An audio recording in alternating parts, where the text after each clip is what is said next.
가르칠 때 한 번 가르침 받고 잘 깨달으면 얼마나 좋을까 그런 생각을 해봤습니다. 가끔 어떤 특별한 사람은 한 번 설교를 가르쳤는데 잘 깨닫고 오래 기억하는 사람이 있습니다. 전 그 사람을 굉장히 존경합니다. 설교하는 사람은요, 말씀을 잘 듣고 그것을 기억하기를 간절히 원하기 때문입니다. 여러분, 오늘 설교도 여러분이 영원히 기억하는 설교 되시길 축복합니다. 네. 여러분 말씀 되기를 축복합니다. 네. 아멘부터 하세요. 아멘. 그래야 그렇게 되는 거 아니에요. 오늘 말씀이 여러분 말씀이 되기를 축복합니다. 네. 아멘 하는 사람도 있지. 받아들였어요, 말씀을. 그럴 때 말씀이 쑥 들어옵니다, 우리 속에. 그런데 대부분 성도들은, 많은 분들이 금방 말씀을 듣고 흘려버립니다. 잊어버립니다. 이게 문제죠.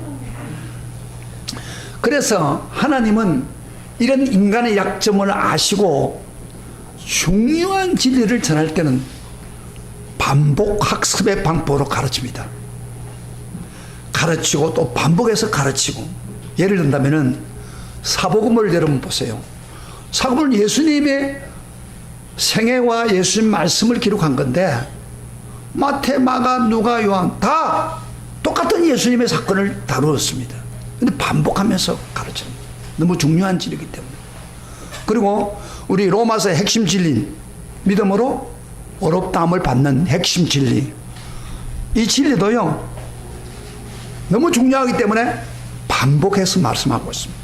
제가 저번 주일이죠, 죄를, 우리 인간은 다 죄를 짓다면서 하나님께서 율법 외에 다른 의의 법을, 어렵게 하는 법을 주었다, 그렇게 말씀했죠. 그러면서 22절에 이렇게 말합니다. 3장 20절에 율법 위에 곧 예수 그리스도를 믿음으로 말미암는 모든 믿는 자들에게 미치는 하나님의 의인이 차별이 없다, 믿음으로 구원받는 이야기를 했고요. 그 다음 저번 주를 제가 설교할 때 여러분 저번 주 설교 기억나십니까? 그런 적, 자랑할 때가 어디냐? 자랑할 수 없다. 그러면서 28절에 이렇게 말합니다. 그러므로 사람이 어렵다 하심을 얻는 것을 율법의 행위에 있지 않고 믿음으로 되는 줄을 우리가 인정한다. 그러니까 믿음으로 되기 때문에, 행위가 아니기 때문에 자랑할 게 없다, 그런 이야기예요. 계속해서 반복을 합니다. 믿음으로 어렵다 하는 사실을 반복하는 거예요. 그런데 이것이 하나님, 이것만 가지고 부족하니까 오늘 읽은 본문에서 4장에서도 다시 믿음으로 어렵다는 것을 반복해서 가르칩니다. 그 진리를 강조하고 있습니다. 왜 그렇습니까? 여러분, 반복해서 들으면 지루하잖아요. 그런데 왜 하나님이 이렇게 반복해서 가르칩니까? 어렵다 하는, 믿음으로 어렵다 받는 진리가 너무 중요하기 때문입니다. 우리 인생의 구원의 문제를, 영원한 구원의 문제는 바로 여기에 달려있기 때문입니다. 이게 인생의 문제, 구원의 문제를 해결한 키이기 때문입니다. 그렇기 때문에 너무 중요한 이야기는 계속해서 반복하는 거예요.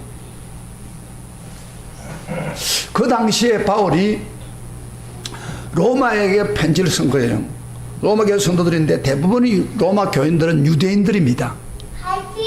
근데 유대인들은 이런 잘못된 선입관을 가지고 있습니다.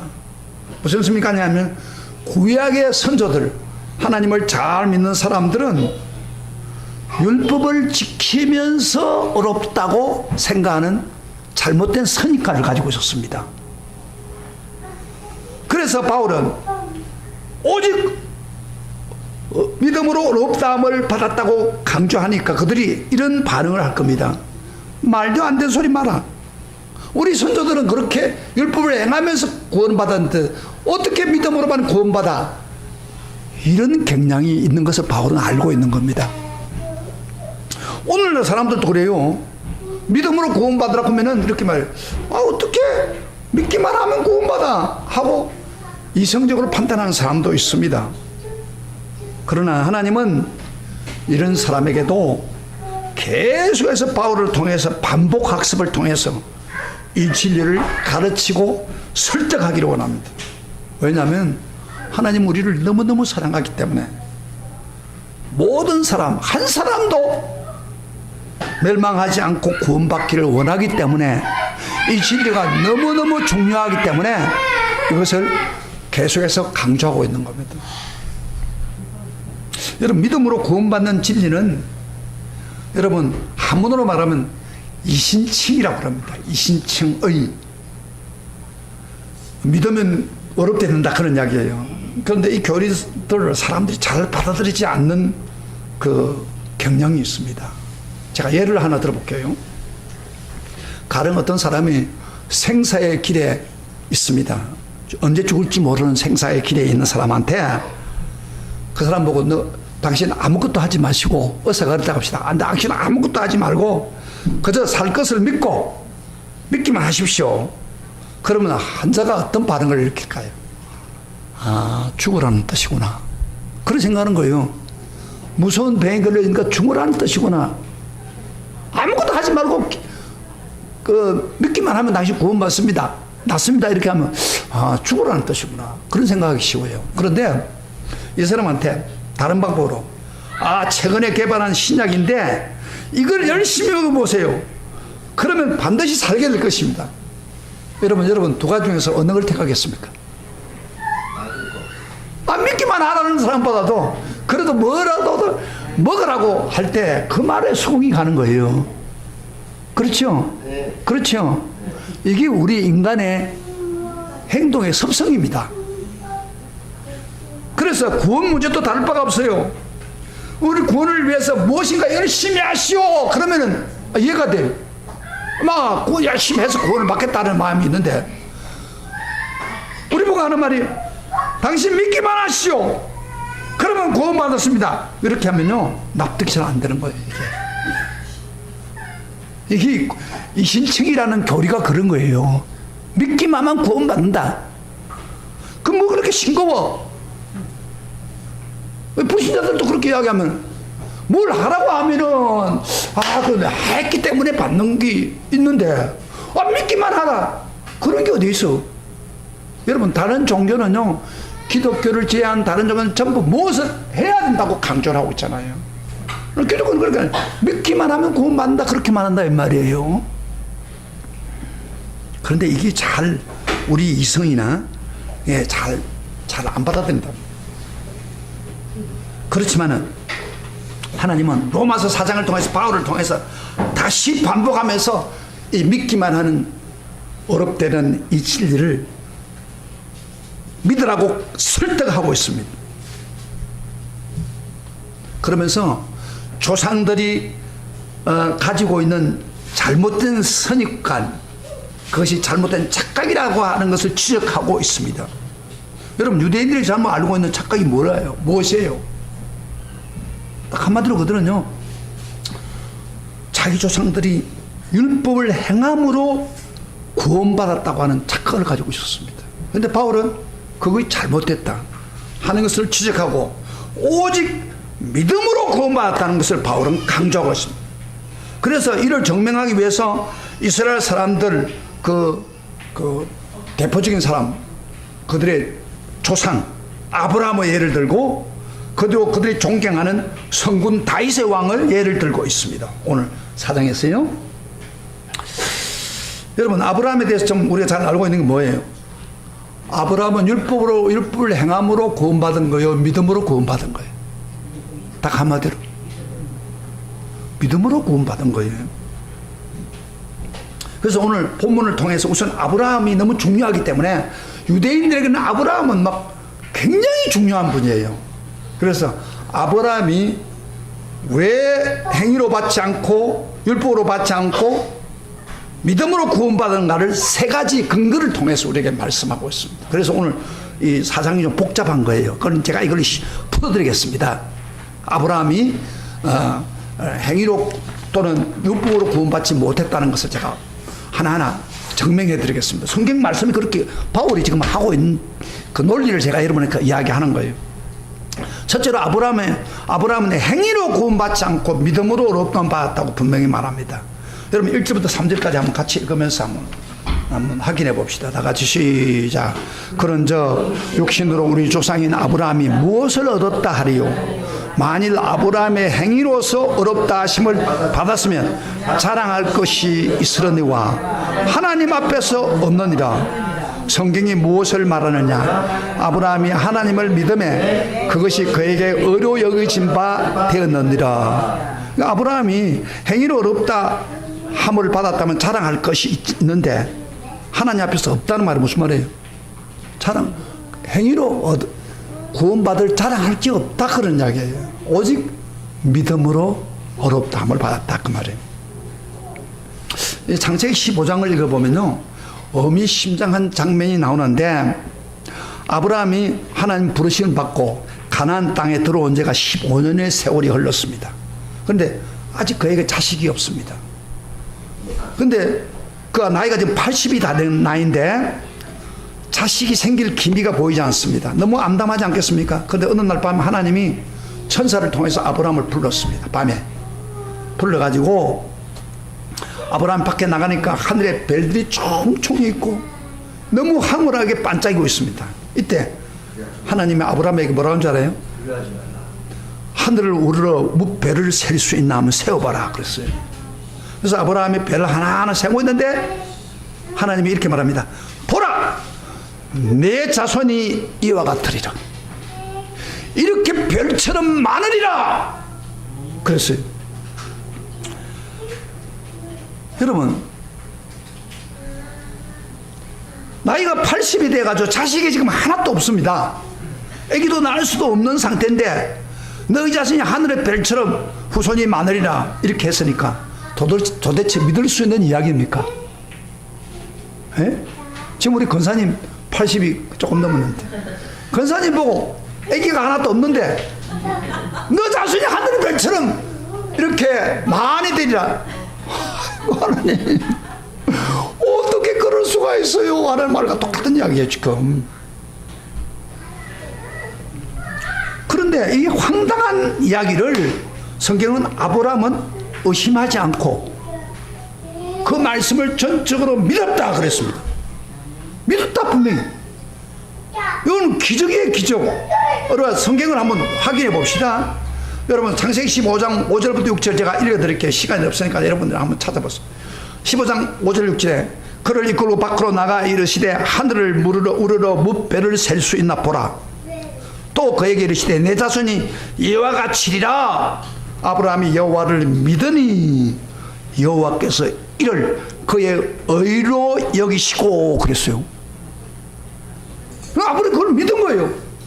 하나님 말씀을 그대로 믿은 거예요. 아멘으로 받아들인 거예요. 비록 자식은 하나도 없지만은 황당무계한 이야기지만은 하나님을 신뢰하고 믿으니까 하나님이 감동을 해서 그를 어렵게 여겼다 그렇게 성경은 분명히 말하고 있습니다.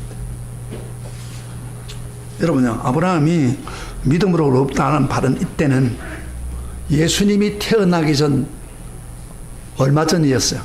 2000년 전입니다.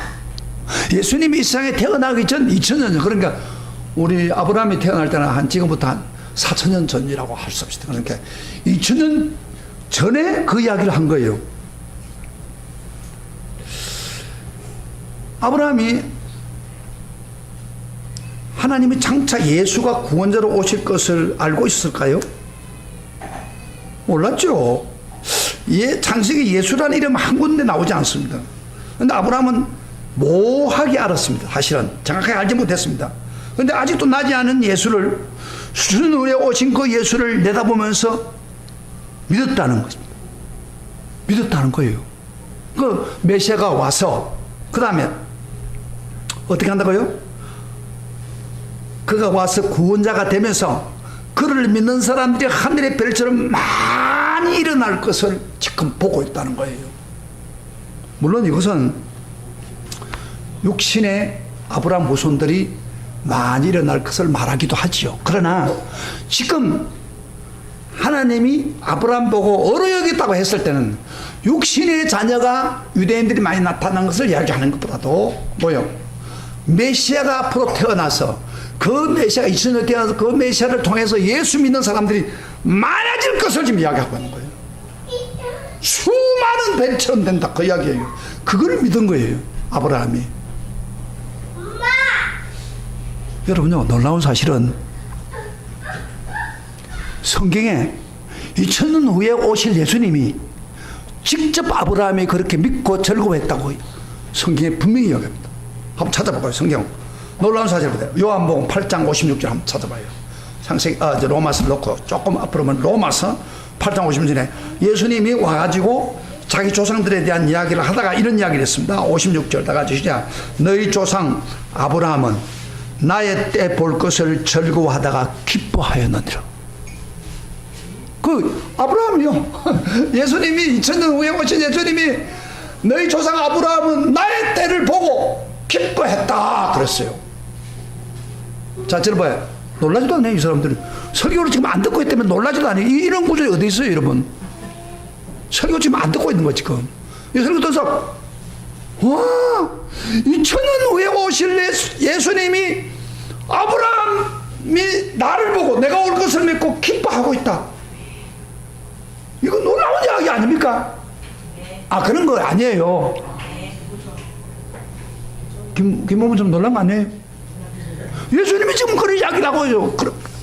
그 말은 아브라함이 예수님이 오실 것을 믿고 그 후에 그의 후손들을 통해서 예수 그리스도를 믿고 구원받는 사람이 벨처럼 수많은 뱀처럼 믿을 게 일어날 것을 말하는 영적 자녀가 일어날 것을 지금 내다보고 믿었다는 거예요. 지금 예수를 믿는 사람 얼마나 많습니까? 올해 우리 지금은 수억 개의 사람이 예수 믿잖아요. 나도 포함돼요, 다. 할렐루야. 그 나를 봤다는 거예요, 나를. 4,000년 전에. 여러분, 놀라운 이야기 아니에요? 아, 뭐, 그거 뭐 성경이니까 뭐 그런 거예요?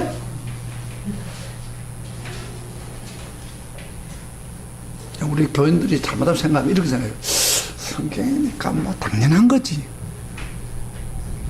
당연한 게 아닙니다, 지금 이건. 지금 그 이야기를 하고 있는 거예요. 그래서 우리가 태어날 거, 우리 한국 사람도 예수 믿고 구원받고 하나님 것을 벌써 아브라함이 쳐다보고 메시아가 와서 그를 믿는 사람이 수고하다 믿습니다. 그랬다 이 말이야. 그래서 하나님이 감동을 준 거예요. 어렵다함을 줬다는 거예요. 대단한 이야기 아닙니까? 예?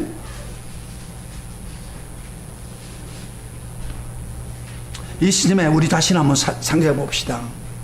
아브라함이 예수 믿기가 쉬운 시대, 아브라함도 예수 믿기가 쉬운 시대가 아니잖아요. 아브라함 시대는. 그런데 오늘날에는 우리가 예수 믿는데 어떻게 믿어요? 예수님이 오셨고 십자가에 죽으셨고 부활하신 역사적인 행적을 세세히 기록한 성경을 우리가 보고 있잖아요. 그렇다면 아브라함은 모한 가운데서도 하나님 말씀 전적 믿었다면 우리가 어떤 면에서는 예수님이 오셔서 구원자가 되었으니까 우리가 당연히 더 잘 믿어야 되죠. 그런데 우리가 아브라함보다 못 믿으면 되겠습니까? 그런데 많은 분들이 아브라함보다도 잘 못 믿는 경우가 있다 이 말이에요. 이걸 깨달아야 됩니다. 분명히 예수님은 분명히 아브라함은 행위로 구원받지 않고 믿음으로 어렵다 하게 받은 것입니다. 할렐루야. 두 번째로 아브라함은요 할례로 어렵다면 받는 게 아니고 믿음으로 구원받았습니다. 우리 성경 한번 찾아볼까요? 9절부터 10절. 9절부터 10절. 이걸 지금 바울이 계시를 가지고 지금 이야기를 하고 있는 거예요 지금. 자, 9절부터 한번 봅시다. 9절부터 10절까지 시작. 그런저 이 복이 할례자에게냐 혹은 무할례자에게냐 무릇 우리가 말하기를 아브라함에게는 그 믿음이 어루 여겨졌다 하노라. 그런저 그것이 어떻게 여겨졌느냐? 할례시냐 무할례시냐? 할례시냐가 아니고 무할례시냐. 할례시냐 무할례시냐 잘 이해가 안 되는데 할례를 받을 때냐 그 말이에요. 아니면 무할례시는 할례 안 받은 때냐 그런 이야기예요. 할례시냐 무할례시냐 좀 이상합니다만은 그럼 아브라함이 이런 어렵다함을 받는 그 때가 할례십니까 무할례십니까? 할례 안 받을 때입니까? 예? 할례 할례 받을 때입니까? 아니면 할례 받기 전입니까? 무할례시가 뭐예요?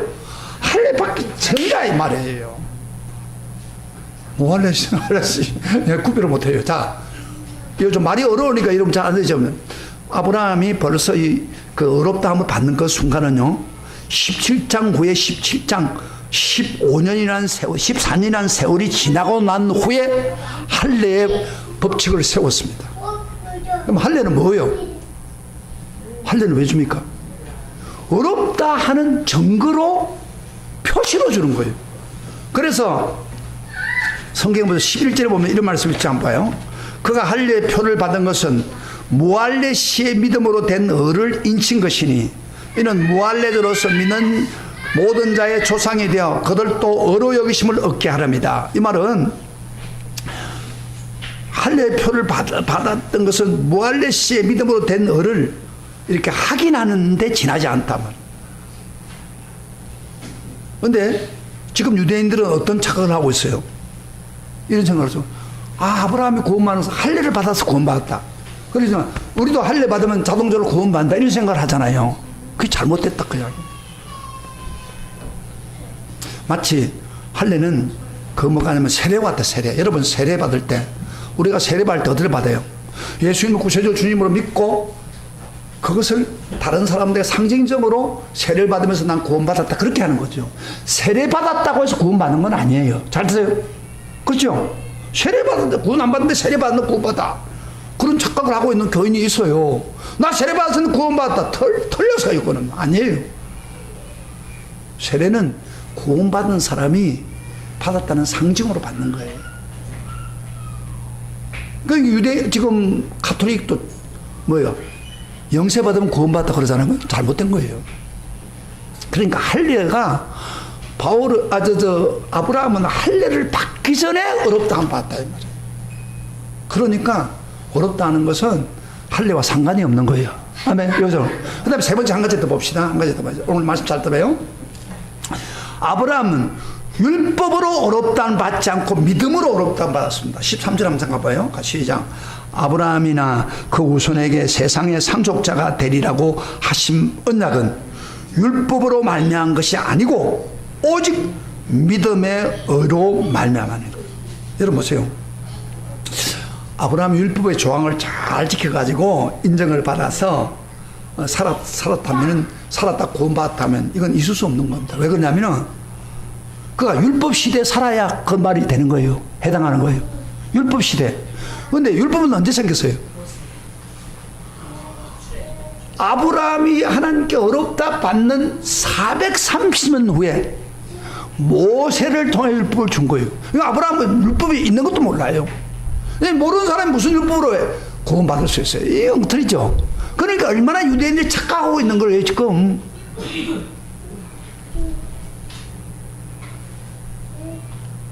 그래서 아브라함 율법을 행함으로 된 게 아니고 믿음으로 된 거예요. 자, 아브라함의 행동을 우리 한번 봅시다. 율법 문제를 다루니까. 아브라함의 행동 율법에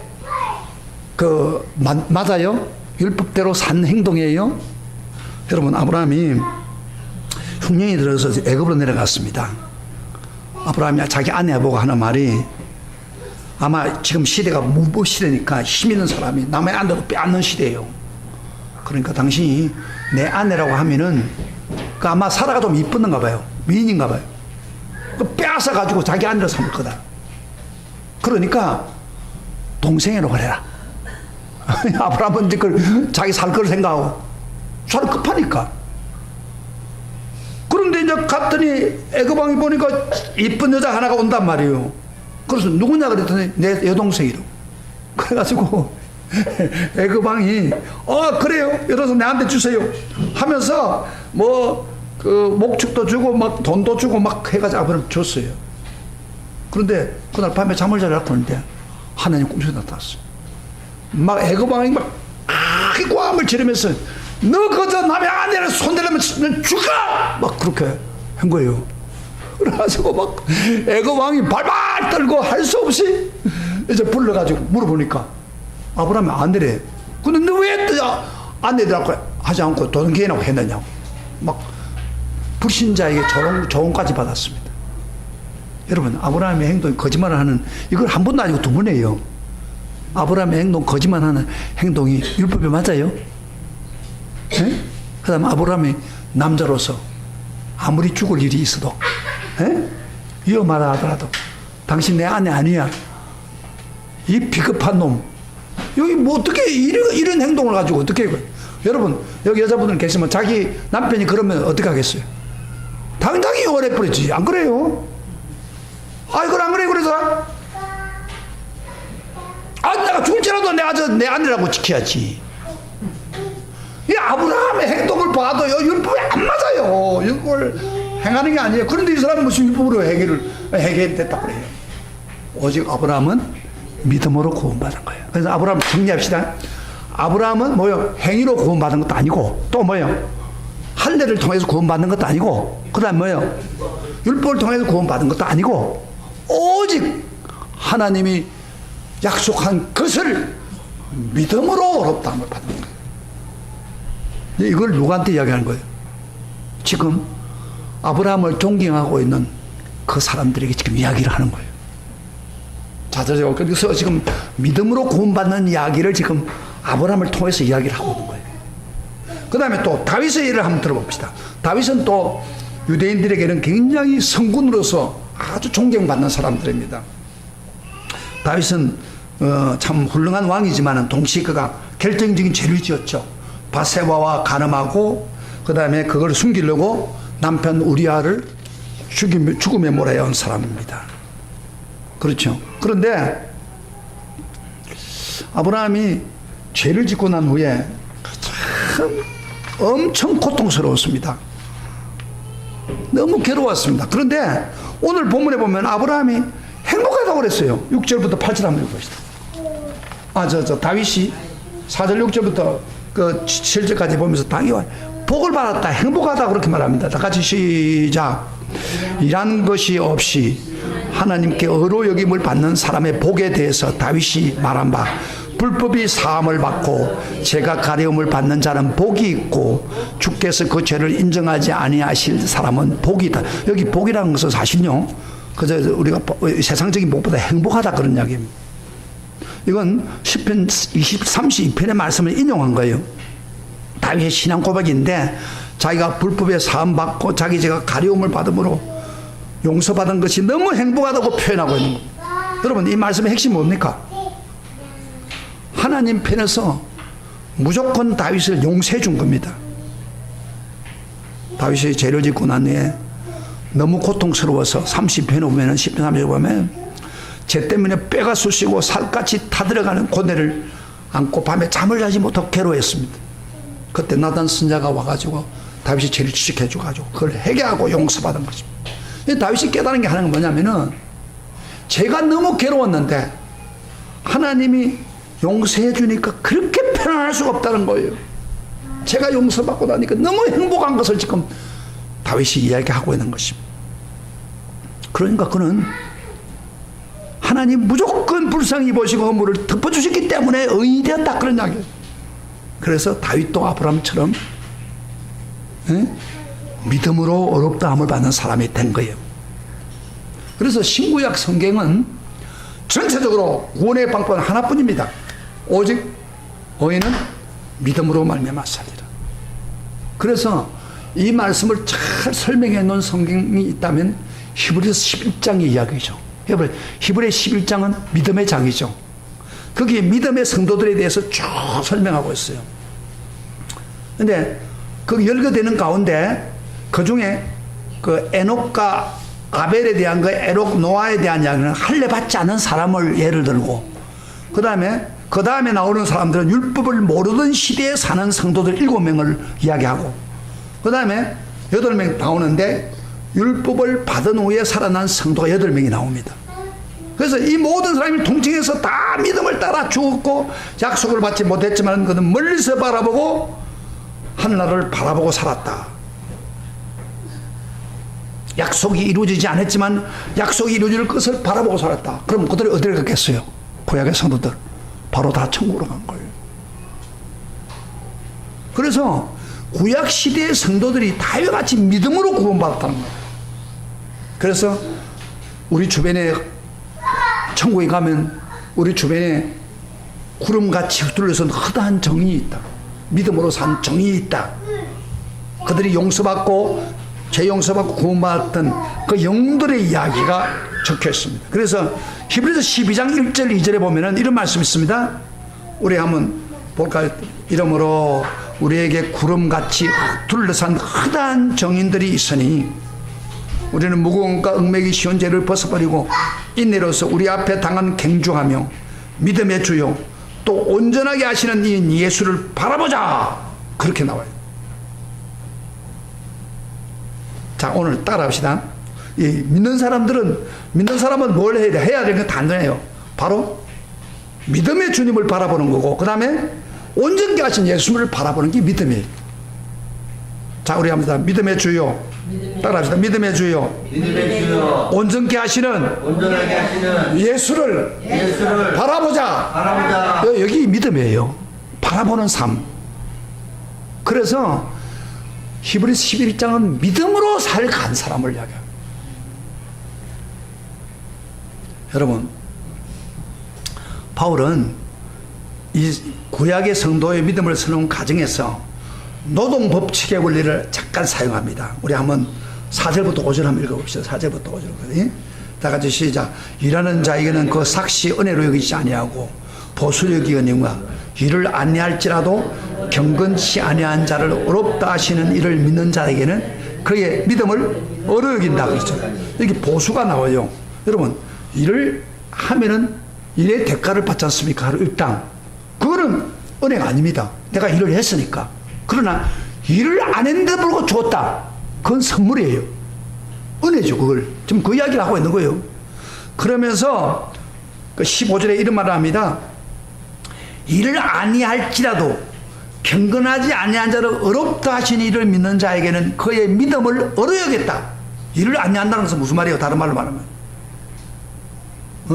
하나님 앞에 올바르게 살지 않았다 그런 이야기고, 경건치 아니한 자, 경건치 않다는 것은 한마디로 말하면 자격이 없는 사람인데 성품이 깨끗하지 못하고 특히 악을 행하는 사람을 경건치 못한 사람. 그러면 그 대가를 받아야 되잖아요. 그런데 어렵게 하지도 않았고 어렵게 살지도 않고 성품이 깨끗하지 못한데도 불구하고 뭐라고 했어요? 바로 이를 믿는 자에게 그의 의로 여겼다. 여겼다는 말은 참 중요한 말입니다. 여겼다. 그 헬라 말로 보면 여겼다는 말은 무슨 말이냐면 인정했다 그래요. 무조건 인정했다. 어렵게 인정했다 그런 이야기예요. 그 사람이 했던 행동, 그 사람이 누구인지 묻지 않고 무엇을 했는가를 따지지 않고 우리 대신에 피를 내주신 예수 믿기만 하면 무조건 인정해 줬다 그런 이야기예요. 여러분, 이거 굉장히 중요한 거 아니에요? 쉽게 말하면 빈둥빈둥 놀고 있는 사람한테 삭스를 주면서 선물로 줬다 그 말이에요. 나와 여러분이 솔직하게 구원받을 자격이 있어요? 하나님 앞에 뭐 구원받을 자격이 무엇인가 한 가지 일을 한 적이 있어요? 그런데도 우리를 구원해 준 거예요. 이게 구원이에요. 여러분, 혹시 여러분 읽은 본 중에 바라바라고 하는 영화 본 적 있어? 바라바. 성경에 나오는 바라바를 중심으로 해서 안소니 킨 나오는 그런 영화가 있습니다. 그런데 바라바가 그 영화에 보면은 빌라도가 예수와 바라바를 앞에 마지막에 놓고 누굴 사면하느냐 그런 가운데 있을 때 그 유대인들이요, 바리새인들이 막 돈을 줘가지고 백성들을 움직여가지고 예수를 죽이려고 마음 먹고 바라바를 놓아주게 하라 하고 고함을 지른 거예요. 그때 이 빌라도는 분명히 예수님이 죄가 없지만은 바라바는 지금 아주 죽어야 될 사람. 요한복음으로 보면요 완전히 사형수에 한 사람이에요. 그는 완전히 그 나라를 대적하고 선을 무죄로 줄 수가 없는 사람이에요. 밀란을 일으킨 사람이에요. 마땅히 죽여야 되는 사형수인데 하도 고함을 지르니까 빌라도가 나중에 자기가 불리하니까 할 수 없이 예수를 십자가에 못 박혀 죽게 하고 그를 풀어줍니다. 풀어주는데 그 장면에 그 바라바는 막 제정신이 아니죠. 자기가 죽을 줄 알았는데 살아난다 이 말이야. 그래서 거기 안소네 킨의 그 표정이 이랬답니다. 넋이 나간 것처럼 어리벙벙한 표정이잖아요. 무슨 소리인지 알아들을 수 없는 말을 중얼거리면서 걸어 나오는 그 표정, 그 연기, 그게 굉장히 일품이죠. 어쨌든 바라바는 상상하지 못한 거예요. 자기는 죽을 줄 알았는데, 사형수로 죽을 줄 알았는데 그만 살아난 거예요. 여러분, 우리 모두가 바라바의 처지에 있던 사람들입니다. 우리가 당할 죄, 행벌 대신에 영원히 멸망받아야 될 대신에 예수님이 대신 당하시고 우리는 영원히 살아난 겁니다. 할렐루야. 이게 복음이에요. 믿음으로 얻어 받는 지혜가 뭡니까? 죽을 줄 알았던 자가 죽지 않고 얼떨떨해가지고 바나바가 감격하고 흥분을 말한 것처럼 우리가 예수님 때문에 죽어야 되는데 바나바같이 영원히 멸망받아야 되는데 멸망받고 영원히 구원받는 사람, 그래서 우리를 어렵게 해주는 것, 이게 바로 복음이에요. 할렐루야. 이거 구원이에요. 이게 이 구원의 감격을 깨닫는 사람은요 정말 주님께 감사하지 않을 수가 없는 거예요.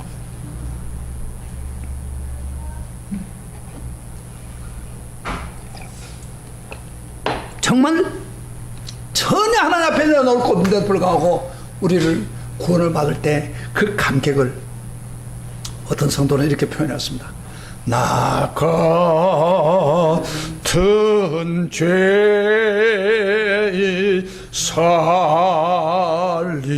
살리시 그 은혜 놀라워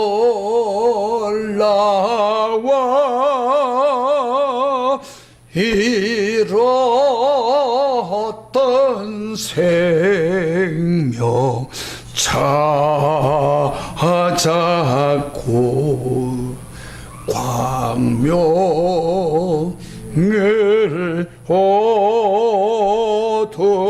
얻었네. 여러분, 찬송가에 나오는 305장은 존 누턴이라는 사람이 쓴 겁니다. 존 누턴은 어떤 사람이냐면은 1725년에 태어났는데 그 어머니가 신앙이 참 좋았어요. 그래서 누턴을 목회자가 되기 위해서 기도를 하고 가르쳤답니다. 네? 그 정도로 엄마가 목사가 되기를 원했는데 누턴이 나이가 6세가 되는 순간에 엄마가 병으로 죽었습니다. 그러고 나니까 아버지 손에 키워주는데, 아버지는 어떤 사람이냐 하면은 그 배를 타는 선원입니다. 아들을 데리고 다니면서 그 훈련시킨 게 뭐냐면 배를 타는 방법이든지 또는 돈을 버리는 방법, 이런 걸 알려준 거예요. 그러니까 누턴이 계속 이제 자라면서 아버지가 알려준 대로 살았는데 그러다 보니 죄를 엄청 짓고 있는 거예요. 그 당시에 돈을 버릴 수 있는 방법이 뭐냐면은 고기 잡는 것보다도 노예를 팔았습니다. 아프리카 가서 흑인들을 잡아가지고 이렇게 파는 거예요. 노예상.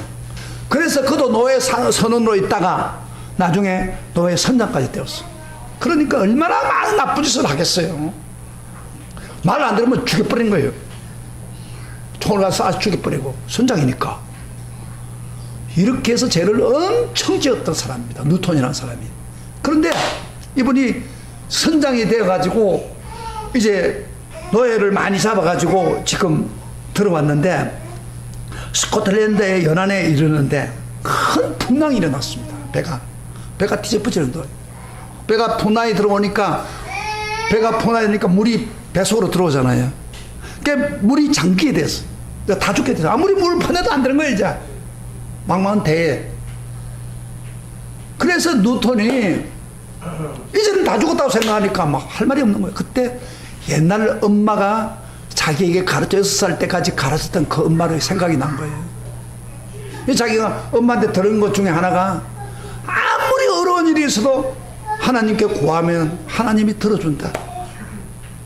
그걸 깨달은 거예요. 그래가지고 누턴이 하나님 무릎 꿇어가지고 기도를 하기 시작했습니다. 이렇게 기도했어요. 하나님을 부르기가 좀 죄송하니까 우리 어머니 하나님, 우리 어머니가 섬기는 하나님, 제 기도 들어주세요. 제가 죄를 많이 지었습니다. 나쁜 짓 많이 했습니다. 사람도 죽이고 많이 나쁜 짓을 했습니다. 그러나 한 번만 살려주세요.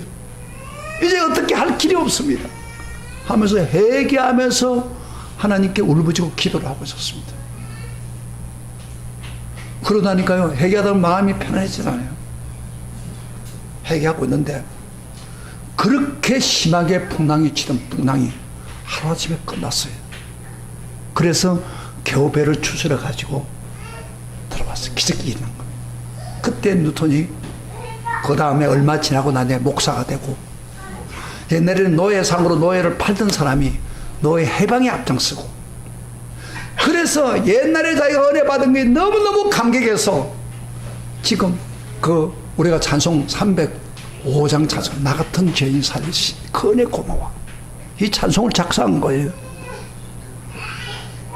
여러분요, 구원받은 사실을 생각해보면 우리가 정말 하나님께 감사할 수밖에 없어요.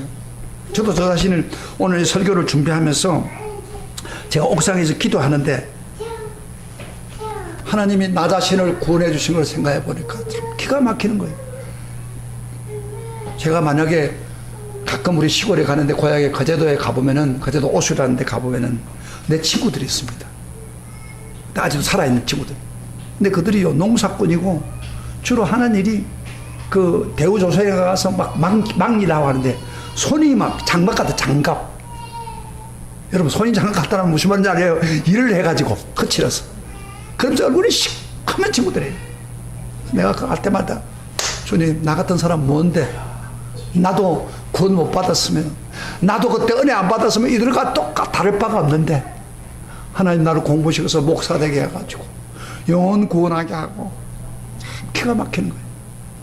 그 하나님 은혜, 하나님 은혜 하고서는 어떻게 영혼들을 구원하는 목사가 되겠습니까? 근데 제가 최근에 들어보니까 문재인 대통령이 바로 우리가 살고 있는 거제 오수 바로 앞 마을에 있는 맹진이란, 맹진에 살았어요. 맹진리, 거제 맹진리. 거기에 있다가 이제 부산으로 이사 왔는데, 그 참 문재인 대통령 참 거제도에서 대통령이 두 사람 났어요. 김영삼이하고 그 나라인데. 그래서 하나님의 은혜인데, 나는 문재인 대통령보다 더 행복한 사람이에요. 왜 그러냐? 문재인 대통령은 대통령으로서 그래서 몇 년 동안은 나라를 지키는 대통령이면, 저는 한 영혼이 천하보다 귀하다고 하는데 그런 영혼들을 구원하고 하나님 편에 볼 때 얼마나 기가 막히는 거예요. 그게 전부 하나님 은혜. 할렐루야. 하나님 은혜 아니고서는 얼마나 우리가 어떻게 목회자가 되고 어떻게 주의 일을 하게 됩니까? 여러분, 한 사람 한 사람 보세요. 오늘 이 시점에 내가 구원받는 거 자동으로 된 것 같아요? 내 행위로 된 것 같아요? 내 배경 때문에 된 것 같아요? 내가 잘나서 구원받은 것 같아요? No, 아니에요. 하나님의 은혜입니다. 하나님의 은혜로 구원받는 길을 준 거예요. 할렐루야. 이거 간과하지 않을 수가 없는 거예요. 여러분, 아까 제가 설교 마무리합시다. 아브라함이나 다윗도 더 율법이나 행위나 할례로 받은 게 아니고 오직 믿어서 믿음을 받고, 신약시대 성도들은 예수님이 십자가에 죽으신 그 모든 흔적을 붙들고 믿고 구원받은, 할렐루야. 우리 모두가 구원받은 거예요. 은혜로 구원받은. 감사 안 할 수가 없는 거예요. 자, 우리 다 같이 일어나서서 찬송, 아까 존 뉴턴이 기록했던 찬송가 한번 부르고, 나 같은 죄인 살리신